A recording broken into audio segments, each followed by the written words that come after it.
Oi, gente, olha, a gente estava aqui fazendo, né, o capítulo 10, né, do Jesus, a estrela de primeira grandeza. E aí eu estava fazendo o capítulo, a gente está quase acabando. E aí entrou uma mensagem aqui, porque eu estou nos Estados Unidos. E porque eu tô com o número do telefone daqui, entrou uma mensagem dizendo que uma criança aqui em Orlando acabou de ser raptada. Então eles dão esses tipos de aviso. E aí cortou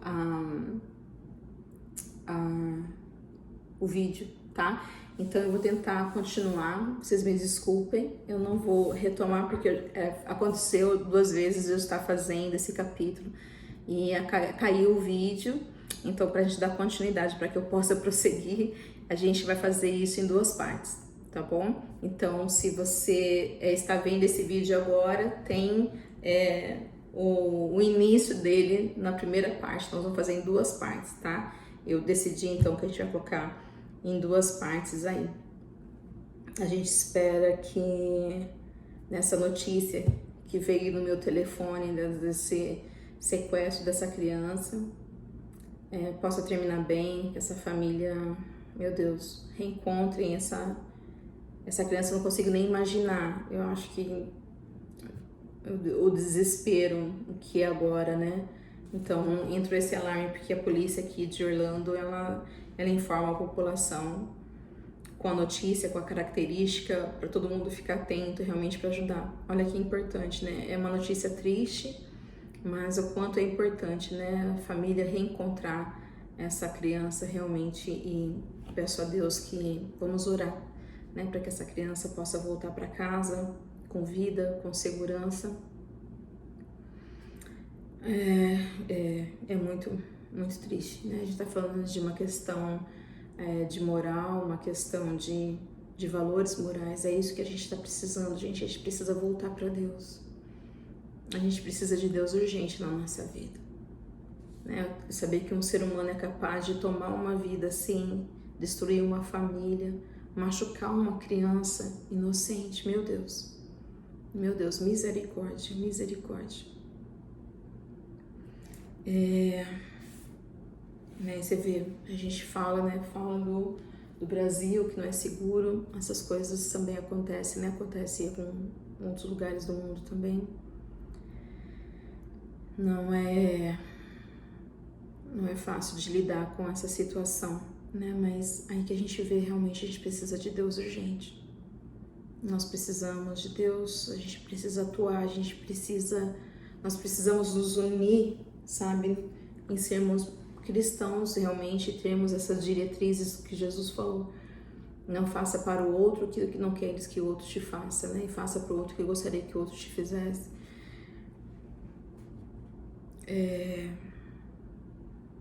Nossa, eu não sei nem o que falar.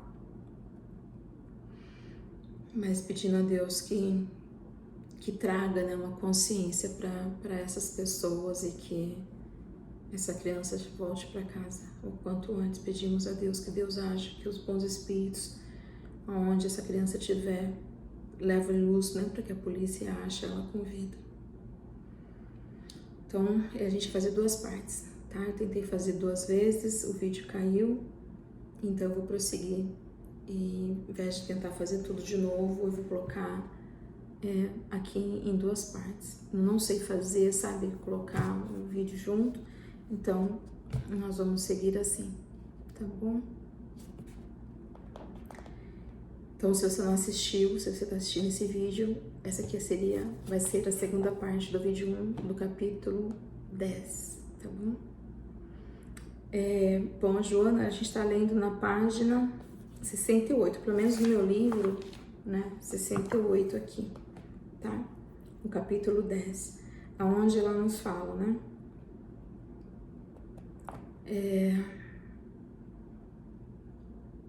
Vou pegar um pedacinho, né, antes até pra gente ler e depois dar continuidade onde tinha parado, né? Desconcertou um pouquinho, mas a gente tentar ajustar aqui. E aí a benfeitora diz: mas hoje também é assim. As glórias da inteligência, do conhecimento, da ciência, da tecnologia confraternizam com a decadência da moral.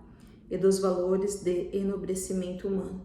O terrorismo e a guerra encontram-se por toda parte, destruindo vidas e civilizações. O planeta aquecido e desrespeitado agoniza, experimentando a própria destruição imposta pelos seus habitantes insensatos, embora poderosos. Os idealistas que amam os apóstolos do bem, que trabalham pela renovação da sociedade quando não desconsiderados, são tidos por dementes e alucinados. Quanto isso, a soberba, a mediocridade, a astúcia tomam conta das multidões que desviaram, impondo os seus códigos e valores perversos, que logo são aceitos pelas legiões de criaturas sem norte, destituídas de consciência moral. E aí é onde a gente parou. E agora a gente recomeça, tá? Há também, é certo, almas grandiosas que lutam com acendrado amor e sacrifício, a fim de modificar as ocorrências danosas, tentando implantar novos significados psicológicos direcionados à felicidade, mas que são insuficientes para vencer os múltiplos segmentos da sociedade em desconcerto. Então, por mais que tenha pessoas, né, trabalhando, lutando, se sacrificando também para modificar tudo o que esse mundo está passando, né, em termos de terrorismo, guerra, sofrimento, né? Para implantar um significado psicológico mais elevado, né, de uma moral, para trazer felicidade para esse mundo, ainda está se combatendo, né, com muita luta, né, para mostrar que deveria mudar, né, mas são muitos ainda também, se estão multiplicando os segmentos, né, teorias, doutrinas, seitas, né, ideologias, filosofias aí contra a luz, né? Divaldo Pereira Franco fala, né, que tem um exército, existe uma luta espiritual realmente do bem contra o mal, né? E ela fala: admira-se o bem, mas pratica-se o mal. Quando eu vi isso, eu lembrei de Paulo, em Romanos 7, 19 a 20, Paulo diz assim: porque eu faço bem, em Romanos ele fala assim: porque não faço o bem que eu quero, mas o mal que eu não quero, esse eu faço. Eu vou repetir. Paulo disse assim: porque não faço o bem que eu quero, mas o mal que eu não quero, esse eu faço. Não parece nós, gente?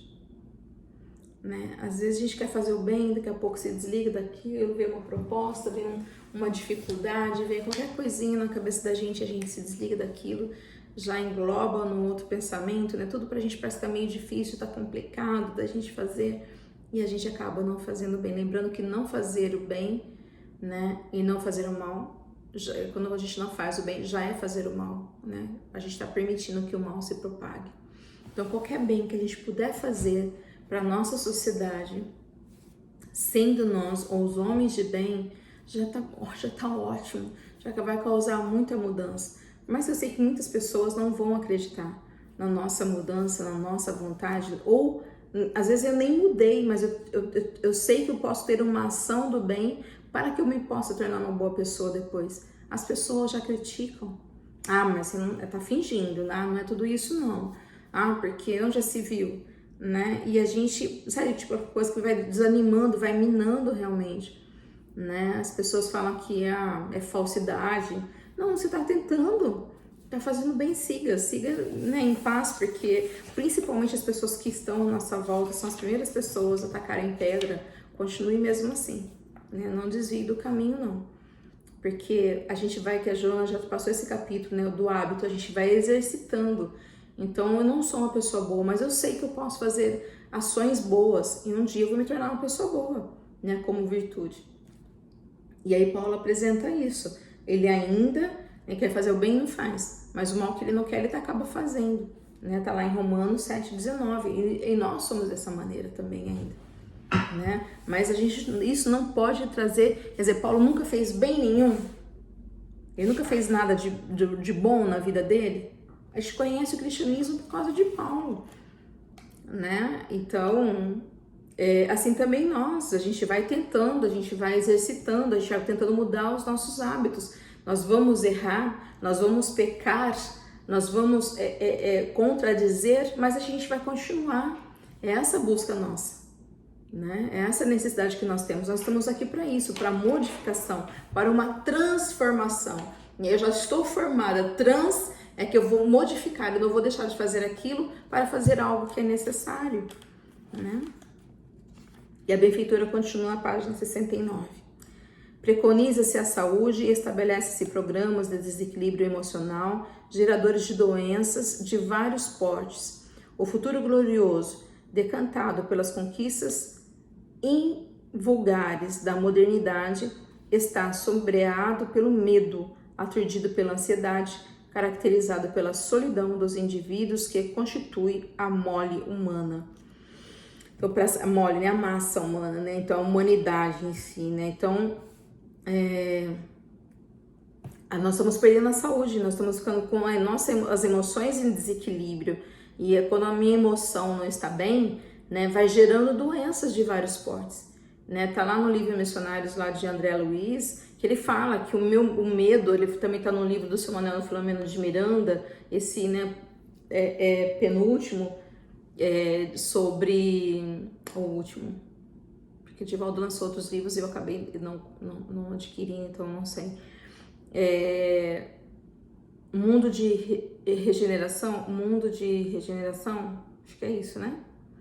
E é onde fala que muitas pessoas morreram do Covid quando também receberam a notícia. O medo foi tão grande que as pessoas faleceram, né? Então, o medo que está imperando, né? Que ela fala que a gente tem a possibilidade de ver outras conquistas, né? Um futuro glorioso, mas está sendo dominado pelo medo, pela ansiedade, pela solidão, né? O medo é quando eu não tenho, né, a fé, não estou querendo dizer fé religiosa, tá? É quando eu deixo de acreditar, eu tenho tantas dúvidas, né? Quando eu não acredito no poder divino, quando eu não confio, porque é importantíssimo nós termos a fé. A ansiedade é aquela questão que eu sempre estou lá, né? O futuro pensando. Então eu não acredito tanto em Deus, a minha crença ou a minha fé não está em Deus. Porque eu tenho que estar no controle, eu sabendo que eu não vou conseguir fazer aquilo me deixa em pânico, né? Eu não acreditando na sociedade, não acreditando na vida, na bondade de Deus. E a solidão é quando eu deixo de ser solidária. Então, a solidão de estar vivendo com uma multidão aqui agora, e mesmo assim eu me sinto sozinha, né? Na solidão, né? Eu posso não estar sozinha no ambiente e sentir solidão.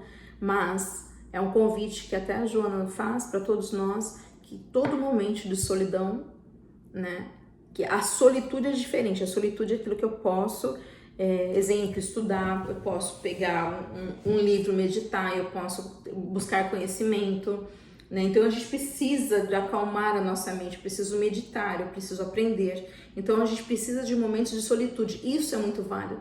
Os grandes filósofos, eles prezavam esse momento de solitude, né?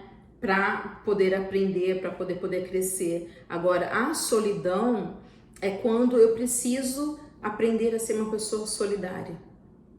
Quando eu preciso me solidarizar com a dor do próximo, com o sofrimento, com a questão do outro, e aí nós passamos a crescer, né? Então, e isso ela fala que que ela fala pela solidão dos indivíduos que constitui uma mole humana. Então, na sociedade nós estamos vivendo isso, que ela quer dizer, né? Nós como sociedade nós estamos vivendo medo, a ansiedade e a solidão. Você vive numa sociedade, você busca um pouco de segurança, olha aí, né? Acabou a notícia, meu Deus, você quer ser uma criança aqui nos Estados Unidos, né? E acontece isso, infelizmente, não quero dizer frequência, né? Mas acontece algumas vezes, né? Com famílias que estão buscando um pouco de segurança, Isso gera medo, né? Gera ansiedade, gera, né? Você se tranca na sua própria casa, você acaba, todo um contexto de uma sociedade acaba sendo atingida também pelo comportamento de pessoas. Então a gente tem que, como indivíduos, a gente tem que tentar o nosso melhor, né?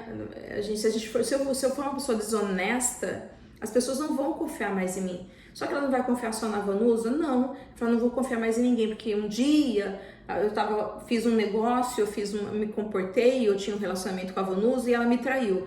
E aí as pessoas decidem não se relacionar mais, né? Então um comportamento meu pode atingir essa pessoa, que ela não vai mais confiar, ela não vai mais agir, né, conviver na sociedade como ela poderia ter feito porque eu fiz algo negativo para ela. Então cabe a cada um de nós buscar o seu melhor, doar o melhor, viver o seu melhor como indivíduo para que a sociedade possa ficar mais saudável, sabe? A gente precisa agir de uma maneira onde a gente não desequilibra o bem-estar das pessoas, sabe? Se a gente tentar o nosso melhor, a gente está aqui estudando, a gente está aqui aprendendo o que um espírito, sabe, benfeitor está tentando nos ensinar. Eu não estou aqui falando com vocês, não porque eu estou tentando aprender. Eu tenho que vigiar meus pensamentos, eu tenho que... não é uma coisa natural para mim. Mas a gente vai lembrando dos estudos, a gente vai lembrando, nos capacitando, a gente vai aprendendo, né, pelo intelecto, depois a gente vai passando a realmente agir na nossa vida. É isso que é importante a gente buscar os estudos, né? E ela continua: naqueles dias difíceis, na Palestina sofrida e submetida às paixões de César e aos caprichos de Herodes, o grande, né? Nasceu Jesus, estrela de primeira grandeza que é, veja bem, não é que ele era, ele é. Jesus surgiu na noite das estúpidas e escuras ambições dos povos, para iluminar. Para que Jesus veio? Iluminar as consciências.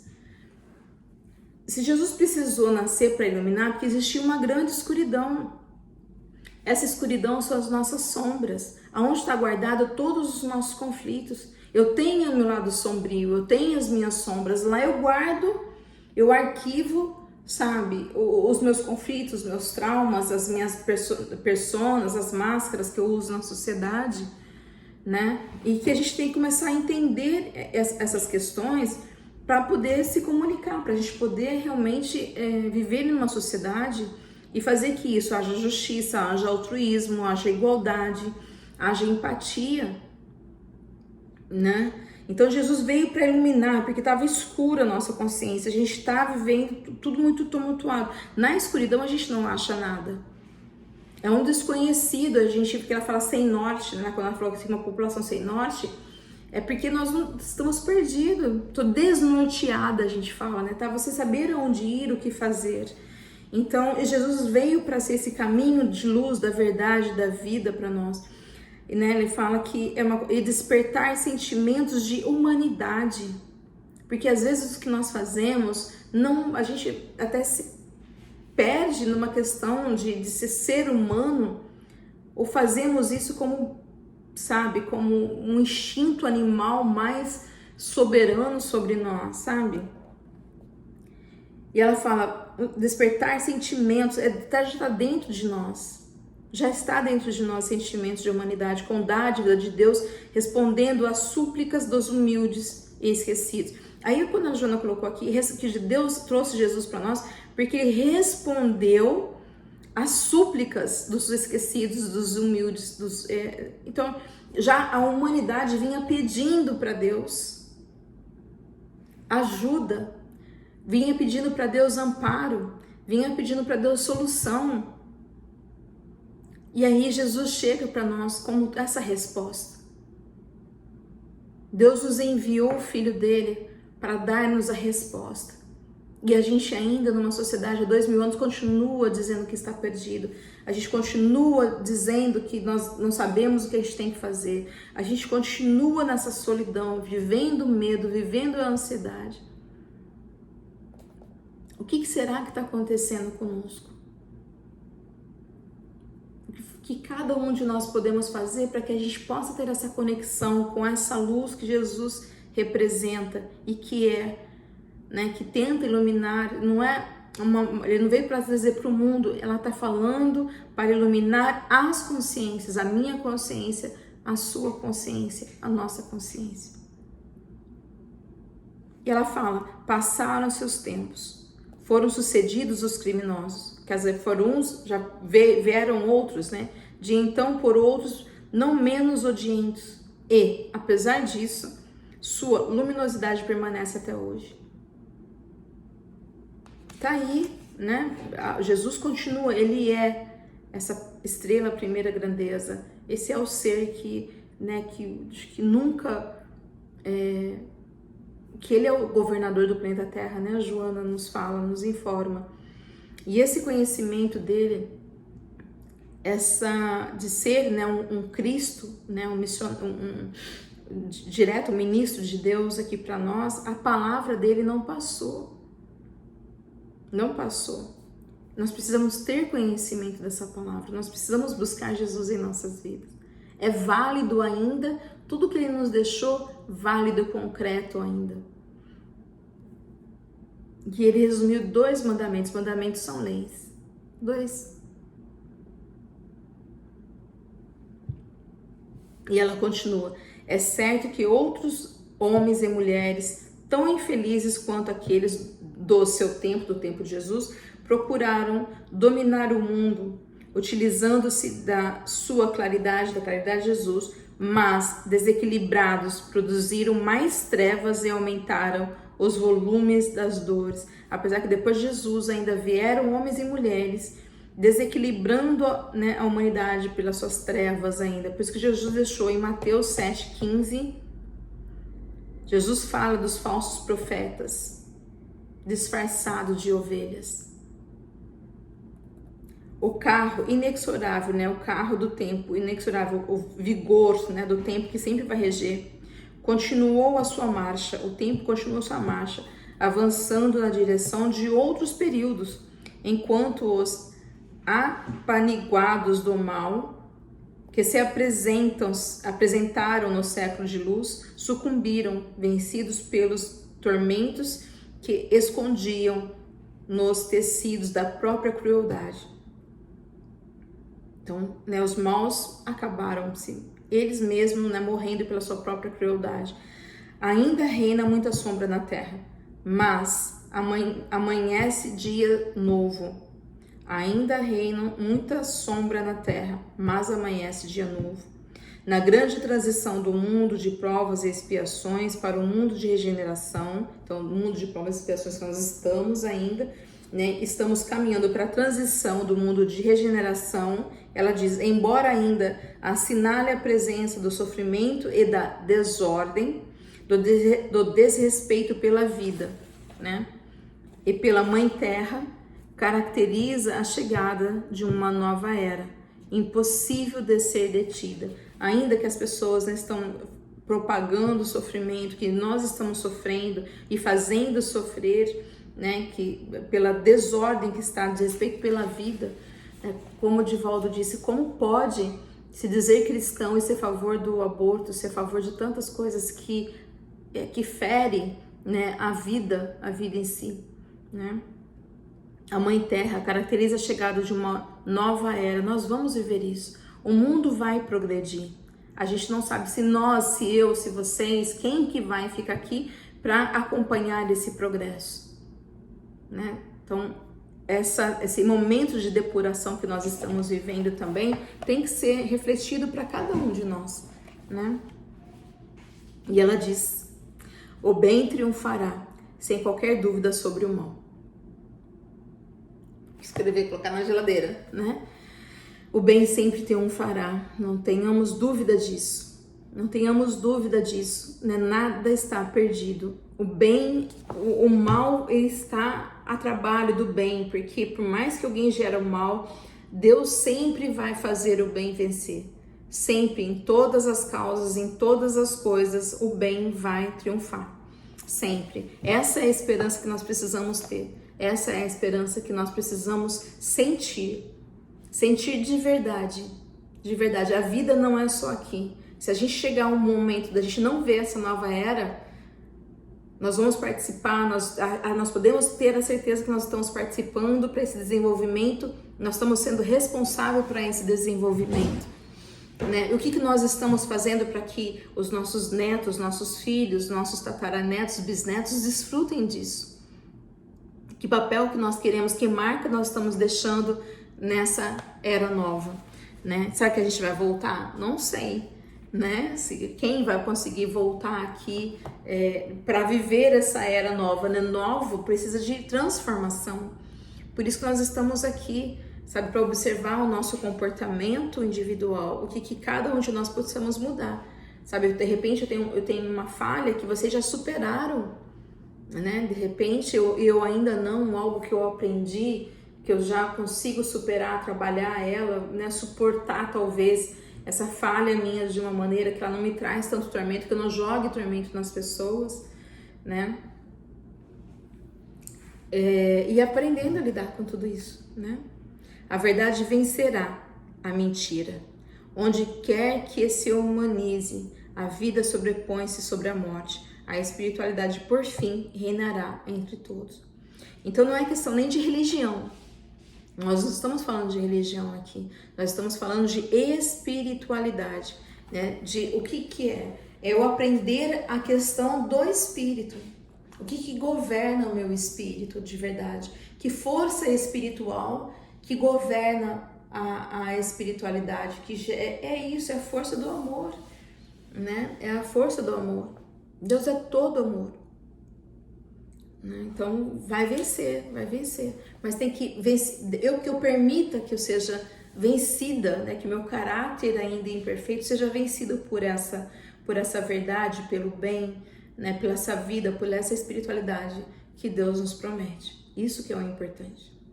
E a benfeitora continua então: conforme sucedeu naqueles dias, Jesus encontra-se novamente entre as criaturas, repetindo a sinfonia das bem-aventuranças, conclamando as massas ao despertamento, antes que se agravem as circunstâncias e ocorrências não desejadas.